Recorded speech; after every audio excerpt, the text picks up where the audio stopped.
Mga kapatid, it's Friday and it's Fries Day. Ang tanong, bakit nga ba French fries ang tawag kung hindi naman ito siguradong galing sa bansang France? Isa nga po yan sa mga debate sa food history.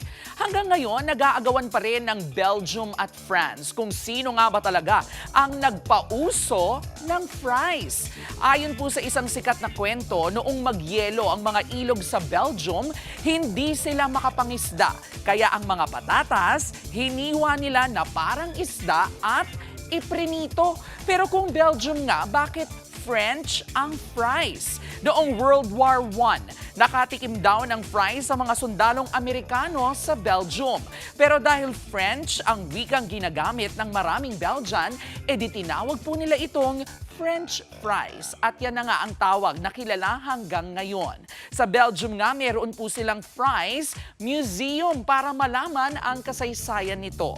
Ito pa nga, noong 2003 dahil sa pagtutol ng France sa gyera sa Iraq, may mga restaurants sa Amerika na pansamantalang pinalitan ang pangalan ng French fries at ginawang Freedom Fries. Oo mga kapatid, pati yung mga fries na damay na po sa isyong pangpolitika. Kaya sa susunod na order kayo ng fries, tandaan, hindi lang po patatas yan, kundi isang pagkaing hanggang ngayon, abay malutong pa rin ang kasaysayan. Yan po ang ating K-Alaman. K-OK. Mga kapatid, Jervy Wrightson po. Eto na nga. Para sa latest showbiz news at iba pang K-Alaman, mag-follow at mag-subscribe na sa social media pages ng News 5.